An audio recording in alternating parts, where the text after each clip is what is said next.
Bonjour à tous, on est en direct du CESE pour la deuxième semaine consécutive puisque c'est la Convention citoyenne sur la fin de vie. Donc on est là au Salon Eiffel avec une magnifique vue sur la Tour Eiffel et on est avec un invité aujourd'hui. Bonjour Anton, Bonjour. tu es membre de la Convention citoyenne sur la fin de vie. Alors déjà, comment t'as contacté pour participer Comme tout le monde, c'est un prestataire extérieur qui s'est occupé de faire des tirages au sort. Et donc j'ai reçu un appel qui m'a demandé si j'avais quelques minutes pour des questions. Donc au début un peu de doute par rapport à la, à la demande, mais au final très vite, une fois que le petit processus est fait, j'ai été recontacté par une personne du CESE, de l'organisation du CESE, et qui ont pris mes informations, tout ça, et ça s'est fait très bien, de manière très fluide, Hmm. sans aucun souci, quoi. Et comment tu as réagi quand on a dit oui, est-ce que ça vous intéresse de participer à la Convention citoyenne sur la fin de vie? Tu t'es dit oh je vais dire non Alors moi, d'emblée, j'étais plutôt partant, mais comme j'étais pas du tout au courant du lancement, j'ai eu un petit doute, je me suis dit mais qu'est-ce que c'est que cette histoire dans quelle histoire on essaie de m'embrigader est-ce que c'est une nouvelle arnaque ou quoi ils deviennent très créatifs. Le nouveau CPF. Ouais, mais au final, non, j'ai tout de suite cherché et puis j'ai vu le truc et moi, c'est un sujet qui m'intéresse beaucoup. Et puis le concept aussi de la Convention citoyenne, je trouve hyper intéressant et hyper enrichissant aussi à vivre. Ouais. Et quelle opinion tu avais toi de la précédente convention qui avait été faite Un peu perplexe, je sais qu'il y a peu de mesures qui ont été réellement reprises. Et puis bon, ça, je pense qu'on a pu le sentir avec l'intervention surtout de Madame Braun-Pivet, mais aussi de la Première ministre, ils ont voulu corriger le tir et bien préciser qu'on était là uniquement dans un but consultatif et que voilà, ça n'engage que nous et que avec nos résultats, ils feront ce qu'ils feront sans aucune garantie, quoi. Parce qu'il y a eu la réforme du coup de Voilà. 2021 pour En plus clarifier. de ça, voilà, il y a eu c'est ça, la loi votée. Et justement, donc du coup, on t'a contacté, t'as dit oui. Combien t'as eu de temps de délai pour réfléchir Alors moi personnellement, j'ai pas vraiment réfléchi, j'étais immédiatement pour, mais je crois qu'il y avait un petit mois de réflexion, quelque chose comme ça. Je crois que c'était à peu près ça. Mais donc moi je l'ai pas utilisé, j'ai directement donné ma réponse. Et toi, initialement, c'est quoi ton positionnement sur la fin de vie? Est-ce que tu as déjà une opinion tranchée ou est-ce que tu es un peu dans le flou Alors j'avais une opinion plutôt déjà faite, même si je suis resté très ouvert à tout ce qui a pu être dit et puis surtout à toutes les nouvelles connaissances à proprement parler que j'avais pas forcément. Parce que moi c'est un sujet, par exemple ma grand-mère qui est suisse a déjà un dossier ouvert auprès d'une des associations qui gère le suicide assisté en Suisse. Donc c'est un sujet qui a déjà été évoqué dans ma famille et donc ça n'a jamais été un tabou particulier. Et donc moi j'étais déjà plutôt pour ce genre de comment dire de législation en faveur d'un accompagnement un peu plus poussé sur la fin de vie, quoi. Et justement, comme tu as dit, tu es d'origine suisse, donc du Ouais. coup, on sait qu'en Suisse, il y a une législation sur la fin de vie plus avancée qu'en France. Est-ce que tu mets ton expérience aussi au service de la Convention Alors, origine suisse, je tiens à préciser quand même, j'ai jamais vraiment vécu Oui. là-bas, les vacances, oui, tout ça. Après, la Suisse était quand même un cas particulier parce que, alors, je pensais que c'était une disposition particulière de la loi qui permettait ça, mais en fait, c'est plutôt l'inverse. La semaine dernière, on a eu des intervenants suisses et belges qui sont venus, qui nous ont expliqué un peu le cadre légal et comment ça se passait en pratique. Et en fait, en Suisse, c'est pas que c'est autorisé expressément, c'est qu'il y a uniquement une loi qui condamne le fait de pousser quelqu'un au suicide. Mais voilà, c'est un avocat, je crois, qui s'est un peu attelé à cette question. Et en fait, si on prend une lecture assez libérale et à l'inverse de ce que dit la loi, en gros, la loi ne dit pas qu'on n'a pas le droit d'aider quelqu'un de manière complètement pour l'autre, quoi, sans aucun but égoïste, sans pousser la personne à y aller. L'assistance au suicide n'est pas expressément interdite par la loi suisse. C'est intéressant ça, c'est vrai qu'on est beaucoup aussi dans la caricature sur ces sujets-là. Et c'est vrai que justement, quelle est la rencontre? Parce qu'on sait que la semaine dernière, il y a eu plusieurs rencontres. Il y a eu la Première ministre qui est venue faire son discours, il y a eu Yael Braun-Pivet, il y a eu Alain Claes, il y a eu du coup, comme tu as dit, des représentants de Suisse et de Belgique. Quelle est toi la rencontre qui t'a le plus marqué? Je pense que c'est la docteure Corinne Van Oest qui a été très intéressante, avec qui j'ai pu discuter un peu aussi après son intervention. Juste pour les personnes qui ne la Alors, connaîtraient pas. Alors malheureusement, je ne sais plus exactement quel poste elle a. Je crois qu'elle est un comité de décision qui en gros vient faire des vérifications sur les dossiers de demande d'euthanasie en Belgique. Donc elle pratique aussi, elle a pratiqué ou elle pratique toujours des euthanasies. Et donc elle est venue nous expliquer donc, tout le cadre légal de ces pratiques en Belgique, les statistiques un peu autour, comment la pratique a évolué, comment ça a pu faire aussi évoluer la société en Belgique par rapport à la mort, justement, à l'accompagnement des personnes. Et j'ai trouvé son intervention très très intéressante, très complète sur tout sujet. Et quel bilan tu tires, toi, de cette première session qui a commencé vendredi dernier, qui s'est terminée dimanche? Plutôt un bon bilan. Les citoyens en tout cas, sont tous assez impliqués. Il y a une bonne fluidité, les groupes se font, il y a de l'échange, il y a du débat, tout ça, il n'y a pas de souci. Et en termes d'organisation aussi, c'est assez réussi, c'est même très réussi. On sent que les animateurs sont à l'écoute, il y a un vrai travail qui a été fait. C'est perfectible sur certains points, évidemment, ce n'est que la deuxième convention citoyenne organisée et la première après la loi, justement, dans ce format-là. Et c'est ce qu'un intervenant, un animateur, je m'avais dit, c'est qu'en fait, en soi, les deux sont complètement différentes, sont des sujets très différents et une organisation forcément très différente. Et le bruit que vous entendez derrière, c'est qu'on a notre deuxième invité qui est en train d'arriver. Vous inquiétez pas. Je vous rappelle, pour les personnes qui nous regardent, vous pouvez poser des questions à nos invités. Et bien entendu, on les posera pour vous, tout simplement. On va attendre que Monique nous rejoigne, qui va répondre à nos questions. Hop. Mais tiens, on a une première question, c'est est-ce que vous débattez entre vous à la pause café ou en dehors des sessions? Ah oui, bien sûr, les échanges informels sont légion. Forcément, des affinités sont faites entre certaines personnes, donc les groupes ont tendance à se retrouver, mais ouais, il y a beaucoup de discussions entre les sessions, aux pauses, etc. Et voilà, et Monique nous rejoint. Bonjour Monique. Le repas était bon? Oui. Bon Monique, est-ce que vous pouvez vous présenter pour les personnes qui nous regardent actuellement sur Twitch? Ok, donc moi Monique, j'ai 65 ans, je suis retraitée, je viens de la région lilloise. J'ai 4 enfants et 12 petits-enfants. Et comment vous avez reçu votre coup de fil pour être tiré au sort? Quelle a été votre première réaction quand on vous a appelé? Bon, au début, je n'ai pas cru parce qu'on a tellement d'appels un peu bizarres. Donc j'ai laissé le monsieur s'expliquer et puis après j'ai dit j'attends votre mail pour avoir confirmation. Et là, je l'ai cru. Et voilà, j'étais très contente. Et est-ce que vous aviez tout de suite voulu participer? Vous avez eu un temps de réflexion? Non, tout de suite. Tout de suite. Et vous aviez une idée déjà sur la fin de vie à ce moment-là? Oui. Ou vous êtes un peu dans le flou? Non, j'avais des idées puisque je m'étais renseignée déjà sur ce sujet-là bien auparavant. Je fais partie du groupe Droite pour mourir sur Facebook. Donc on en parle beaucoup entre nous. D'accord. Et justement, avant que vous nous rejoigniez, on parlait avec Antoine de comment ça se passait, du coup, le déroulé de son arrivée, etc.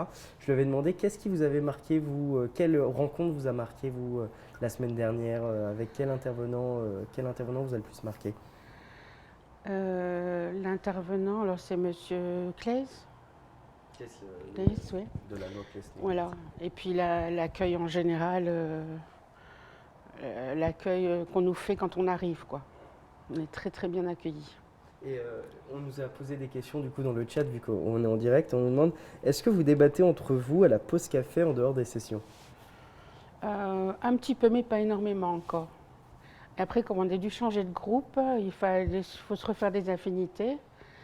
Donc on verra ce week-end. Alors c'est ça, on parle de groupe. Alors comment ça se passe justement? Parce que Anton était en train d'expliquer ça. Comment ça se passe les groupes justement? Alors, on est 181, si je dis pas de bêtises. C'est ça. 185 185. C'est bon, là c'est fixé. Enfin un chiffre sur lequel on peut se baser. On est 185 et donc c'est un peu compliqué de débattre vraiment à 185. Ça peut vite être un peu complexe de laisser la parole à tout le monde quand on est autant. Donc ça a été réduit en 3 grands sous-groupes d'une 60aine de personnes. Et à chaque fois, ces groupes sont eux-mêmes divisés en plus petits groupes d'une dizaine de personnes. Et donc, ça permet d'avoir des petites tablées pour pouvoir débattre de manière plus personnelle, moins impressionnante aussi, je pense. Forcément, pour certains, ce serait compliqué de prendre la parole devant ne serait-ce que 50, 60 personnes, c'est pas forcément facile. Et après, on remonte petit à petit le fruit de ces débats jusqu'à l'ensemble. Et justement, Monique, vous avez évoqué des changements de groupe. Comment ça Oui, s'est... alors quand on est arrivé, notre groupe s'est formé un petit peu tout seul, puisqu'on a été accueillis avec une boisson, des petits gâteaux, et on s'est mis sur les tables hautes. On a discuté, savoir, tiens, tu viens d'où, tu viens d'où.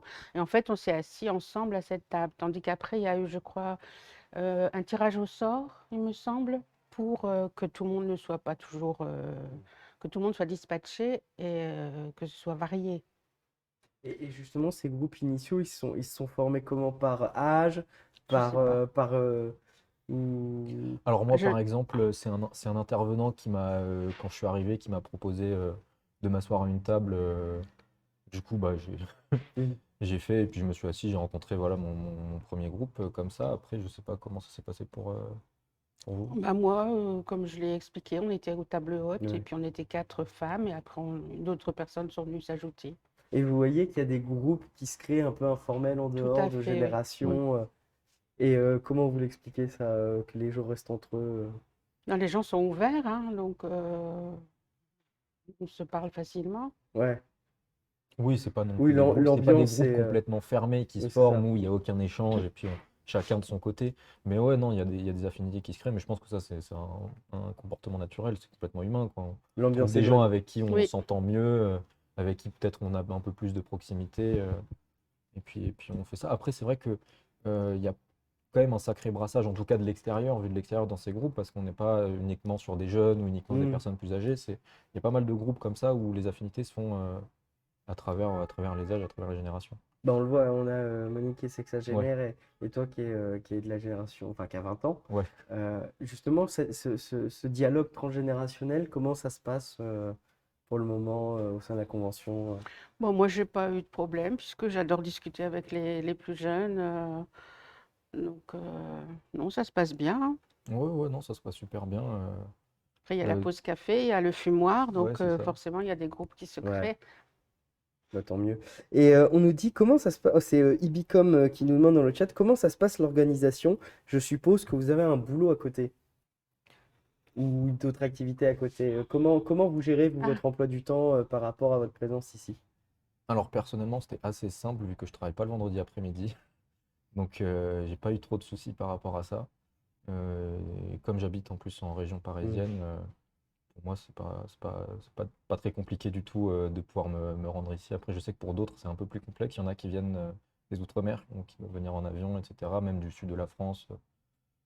Que ça peut être une grosse charge, mais là-dessus, je pourrais pas vraiment répondre. ben moi, Lille-Paris, 1 heure de train, donc je passe plus de temps pour aller à la gare que dans le train, ici et là-bas.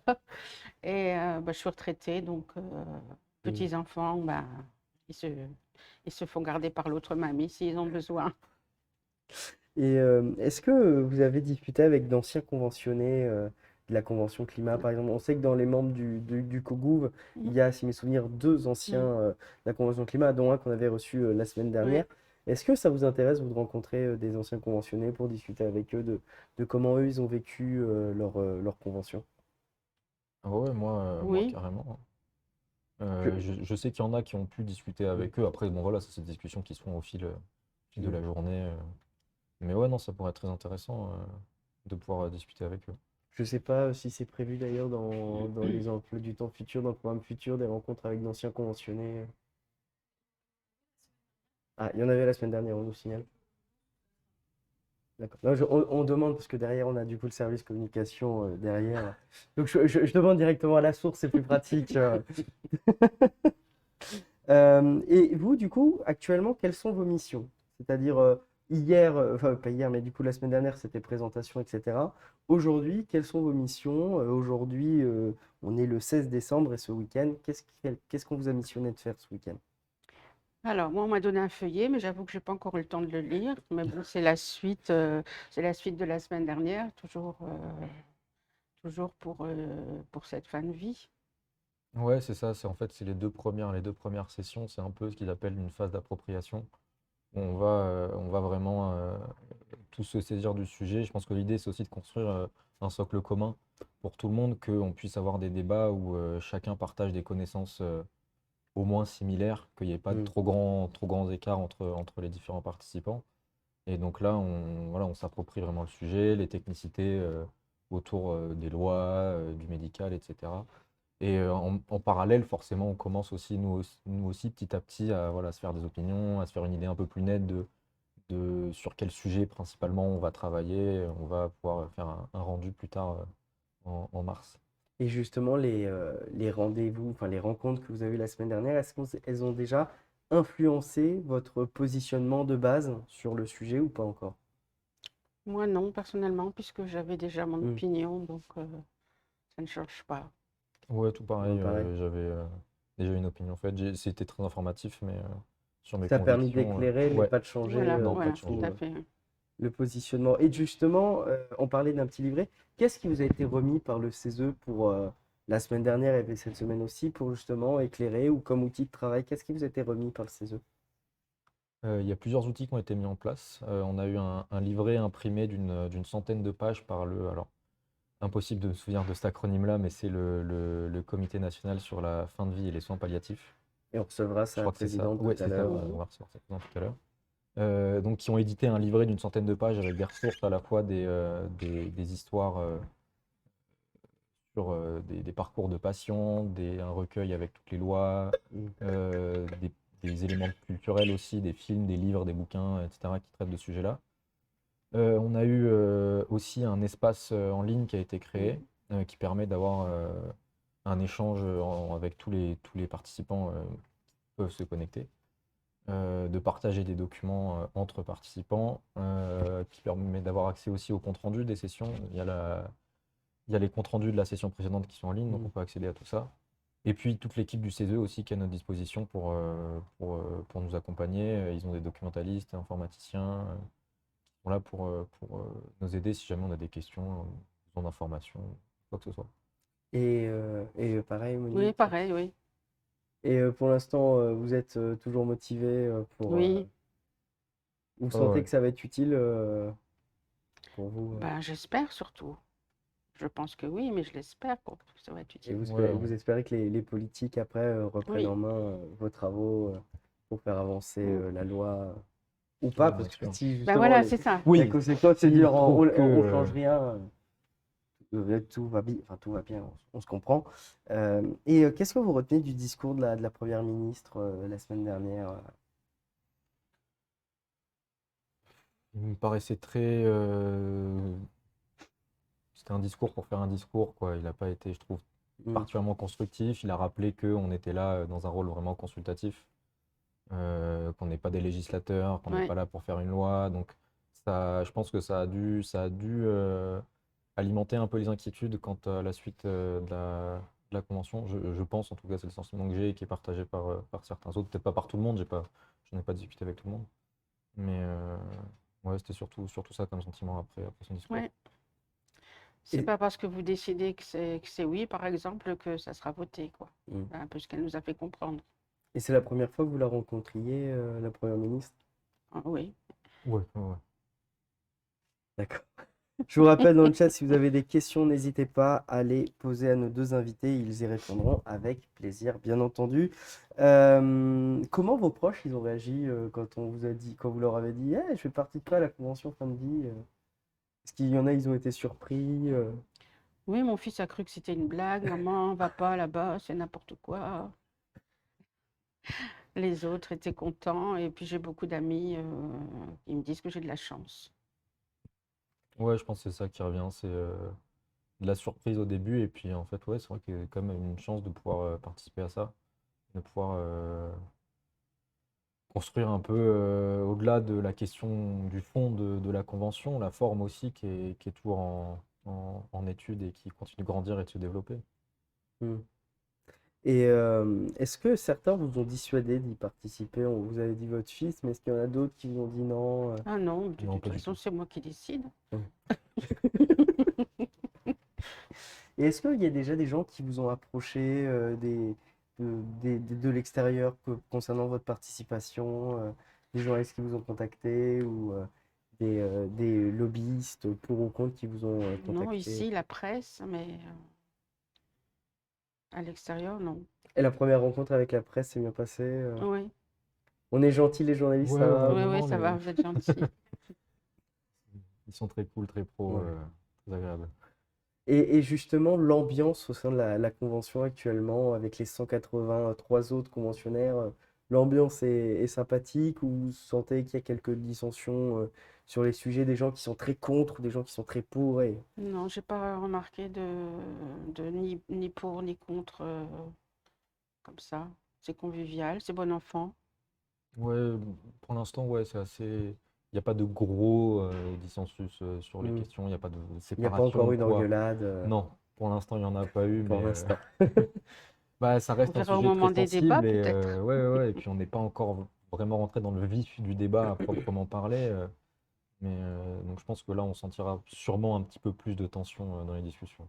Et le vif du débat, justement, ce sera le vif du sujet, c'est justement la semaine, pas la semaine prochaine, mais c'est la prochaine session, où là, on va vraiment attaquer le dur. Qu'est-ce que vous nous expliquez ce qui va se passer du coup pendant cette prochaine session? Alors moi, la prochaine session, je ne serai pas là. Ah, coup Voilà. dur. J'ai demandé un billet d'absence. Moi, si je serai présent, mes prochaines sessions, je ne sais pas exactement comment ça va se passer. On n'a pas encore, on n'a pas les emplois du temps, on n'a pas les plannings. Parce que en fait, c'est un peu aussi la convention qui elle-même Hmm. s'organise sa méthode de travail, les intervenants, etc. Là, les deux premières sessions ont été un peu préparées à l'avance pour pas qu'on soit voilà, lâché dans l'inconnu à devoir s'organiser entièrement seul à 185. Ça aurait été un peu, un peu compliqué. Un peu koh Mais ouais, c'est un peu ça. Mais donc non, pour les prochaines sessions, ça sera, je pense, en partie organisé par les citoyens et puis sûrement que les différents intervenants du CESE pourront nous aiguiller un petit peu, nous proposer des choses à faire et puis sûrement commencer à vraiment réfléchir aux propositions qui sont faites, ou en tout cas aux axes de travail Ouais. à affiner. À 14h30, il y a du coup la table ronde avec les rencontres avec les représentants des cultes. Donc pour les citer, on a Anthony Bousmart, qui est président de l'Union bouddhiste de France, Chem Seddine Hafiz, qui est le recteur de la Grande Mosquée de Paris, Haïm Corsia, qui est le grand rabbin de France, Christian Krieger, qui est le président de la Fédération protestante de France, et Laurent Ulrich, qui est l'archevêque de Paris. Qu'est-ce que vous attendez de cette rencontre avec les représentants des cultes? Qu'est-ce que vous en attendez? Entendre les différentes opinions. Mais moi, je suis plutôt athée, donc ça ne changera rien pour moi. Oui, là on est tombé sur deux athées, donc personnellement non plus, ça va pas changer grand-chose. Moi, ce qui m'intéresse, c'est de voir la posture qu'ils vont avoir par rapport à cette question. Est-ce qu'ils vont être dans le dialogue, dans l'ouverture, sur une possible évolution? Est-ce qu'on va avoir plutôt un sentiment de fermeture et un peu réfractaire par rapport à la question de la fin de vie? Mais j'ai pas d'attente particulière. Je vais me laisser, je me laisse découvrir un peu tout ça. Je connaissais pas Hmm. spécialement les différents intervenants non plus. Donc voilà, j'attends voir ce que ça va donner. On nous demande, est-ce que c'est vous qui décidez des futurs intervenants ou est-ce que vous pouvez proposer des intervenants à venir? Alors, ils sont prévus, mais on peut demander un intervenant particulier si on en a envie. Parce que là, dans le chat, on nous dit idée les proches de la famille de l'athlète paralympique marié Kay Verwoerd, qui, je ne sais pas si vous connaissez, qui était atteint d'une maladie dégénérative et qui a décidé de mettre fin à sa Mm. vie Non. par suicide assisté en Belgique. Et d'ailleurs, le journaliste Patrick Montel a remporté un micro d'or pour Mhm. un documentaire sur elle, justement. Effectivement, elle avait médiatisé justement sa fin de vie Ouais. sur le sujet. On nous pose une autre question. Bonjour, si vous êtes venu avec l'idée de ne pas changer d'avis, à quoi vont servir les 9 semaines de rencontre? C'est une bonne question. Bah, ça va peut-être nous fortifier dans notre décision et puis pourquoi pas, on peut changer d'avis, hein. Mhm. Je pense que je ne changerai pas d'avis, mais qui sait? Oui, c'est ça, j'ai la même posture. Je ne suis pas venu avec mes convictions serrées dans les poings, surtout pas changer d'avis, mais je pense pas changer d'avis. Après, je reste ouvert, Mhm. je reste ouvert au débat, aux informations, à ce qui va m'être proposé. Après, je pense qu'on est tous à avoir différentes convictions et je pense qu'on est, en tout cas ceux qui avaient déjà un avis sur la question, on est tous plus ou moins dans la même idée. On n'est pas là spécialement pour changer d'avis, mais on va pas Mhm. s'en empêcher si jamais les informations, les intervenants vont faire que on changera d'avis. Et puis l'idée, c'est aussi voilà, de faire une sorte de mini-France, une représentation Mhm. un peu plus palpable de la France, un peu mieux gérable qu'à 67 millions. C'est un peu compliqué, une convention de cette ampleur. Oui, Et ça va être après, compliqué. ouais. Et après bah, ça sera le débat, chacun Oui, proposeront les choses. ouais, c'est une belle expérience humaine quand même, hein. C'est une chance de faire ça. Oui, réunir Ouais, 185 Français Bien tirés au sûr, sort, c'est vrai que c'est une expérience qui est relativement inédite dans l'histoire de ouais, France. C'est vrai que c'est un débat assez intéressant à avoir entre nous et se confronter. C'est vrai que des gens qui ne sont pas spécialement du même avis, qui discutent entre eux, mhm, c'est assez difficile à voir. C'est vrai que c'est l'avantage aussi d'une convention bien sûr. citoyenne comme ouais. celle-ci. Bon, en tout cas, le chat est très actif, il pose pas mal de questions. Si on reprend le déroulé, demain, vous rencontrez des acteurs du terrain, des acteurs de terrain, pardon. Est-ce que vous savez déjà qui est-ce que vous allez rencontrer demain? Est-ce qu'on vous a déjà dit Non. Non, non, en fait, bah, nous, normalement, la convention commence un peu plus tard. On est venu plus tôt, justement, hmm. pour ce live. Donc, la présentation sera faite vers, je crois, sur les coups de 13h30, 14h, de l'ensemble des intervenants qu'on va pouvoir rencontrer sur ce week-end. Et je vois que dimanche, vous allez voter sur les grands thèmes. Alors, qu'est-ce que c'est ces grands thèmes qui est évoqué dans le programme de la deuxième session du CESE? Bah, alors, justement, on n'a pas eu encore une présentation Hmm. précise Mhm. du programme, mais je pense que ces grands thèmes, ça va être bah, les axes de travail sur lesquels on va vouloir se concentrer, les questions auxquelles on va vouloir apporter une réponse ou un éclairage. Et puis voilà, donc, et ça sera fait justement. Toutes les décisions qui concernent l'ensemble de la convention sont faites dans l'hémicycle du CESE et sont votées dans une assemblée plénière avec tous les citoyens, ou en tout cas tous ceux qui peuvent venir rassembler. Et c'est impressionnant ou pas d'être dans cet hémicycle du CESE qui, on rappelle, est la troisième chambre Oui, constitutionnelle française. ouais, c'est impressionnant. Et ça vous Ouais. donne des idées Je me pour suis assise l'avenir. à la place de Madame la ministre même. Et ça peut vous donner des idées Pas du tout, pour après. pas du tout. Euh, à voir, moi je sais que j'avais déjà un intérêt assez fort pour la politique, mais à voir si ça va peut-être faire naître quelque chose ou pas. C'est évident que c'est assez impressionnant de se retrouver Mm. assis là, et encore plus quand j'ai été devant tout l'hémicycle, devant les citoyens plus tous les participants autour, on devait être plus de 200 personnes, ça fait un peu bizarre d'être au centre de l'attention comme ça, mais non, mais c'est une belle expérience aussi.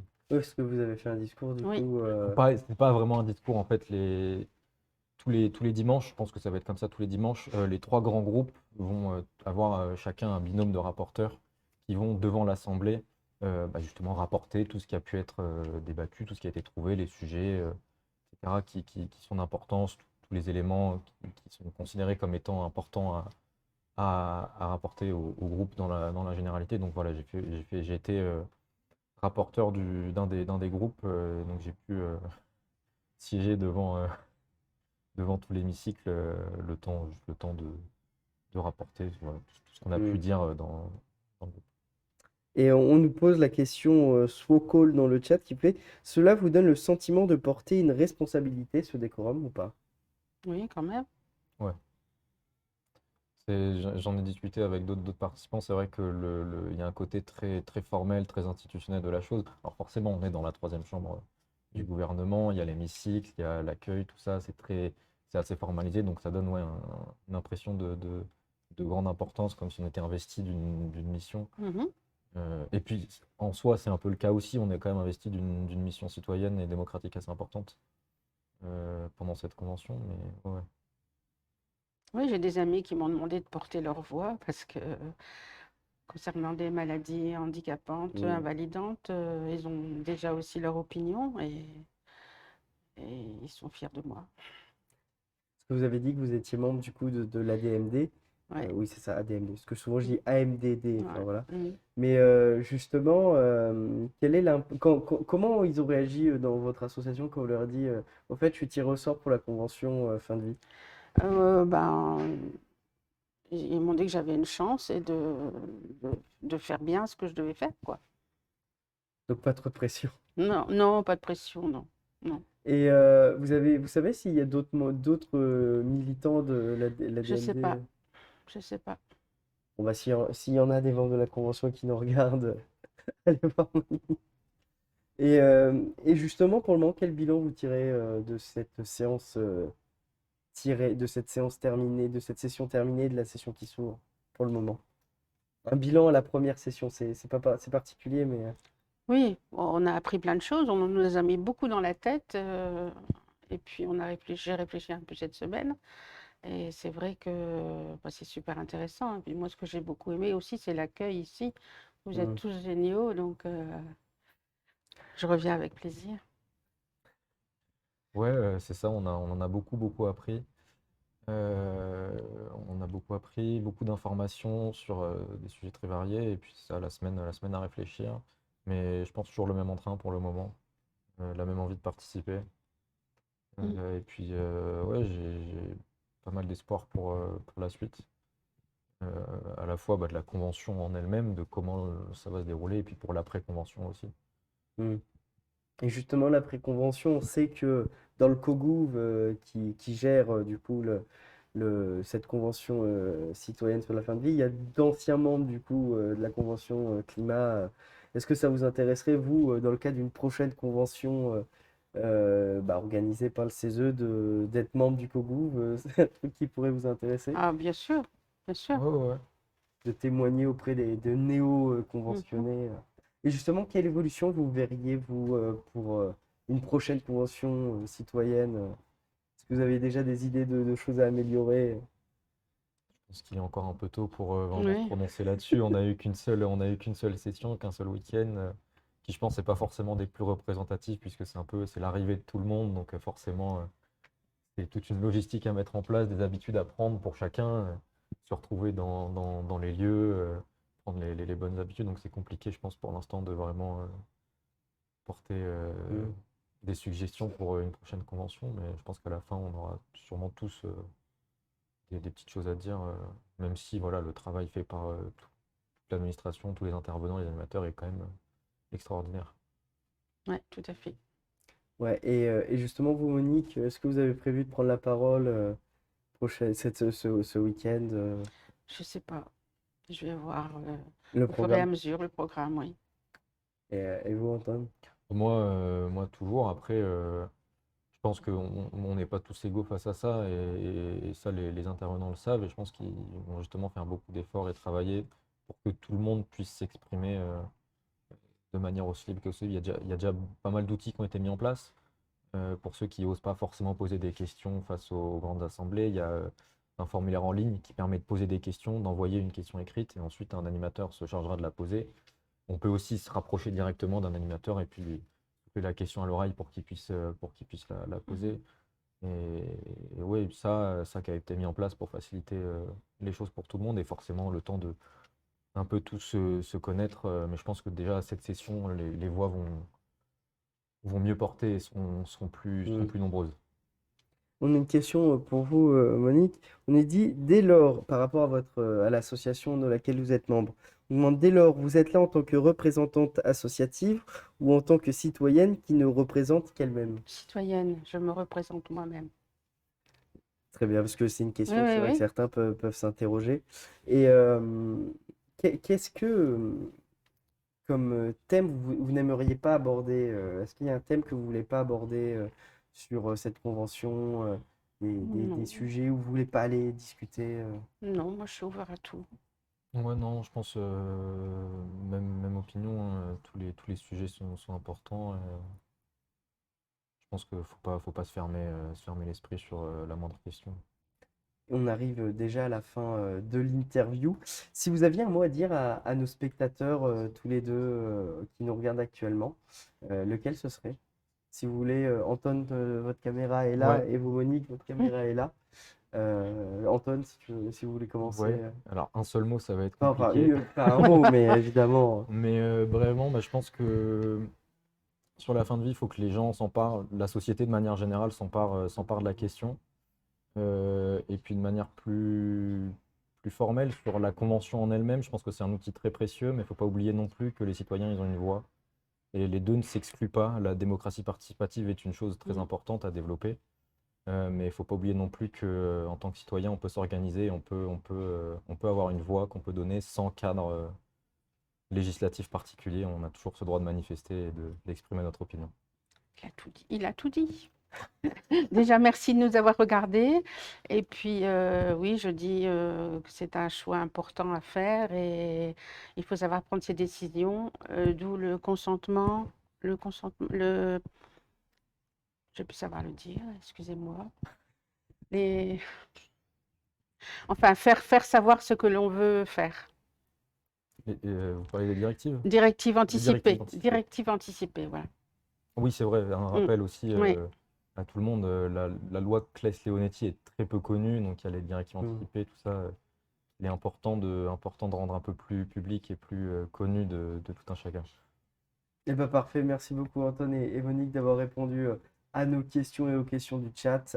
Et évidemment, on vous suivra tout au long de la convention climat, vu que nous on est de la convention fin de vie, pardon, vu que nous on est là, on sera là tous les vendredis où la D'accord. convention fin de vie se réunira. Eh bien merci à tous. Nous, on ne se quitte pas tout de suite, on fait une petite pause, puisque je vous rappelle que juste après, nous serons avec Giovanna Marsico, qui est membre du COGOUV et directrice du Centre national soins palliatifs et fin de vie. Et vous pourrez aussi lui poser des questions. On fait une petite pause et on revient dans 5-10 minutes. À tout de suite.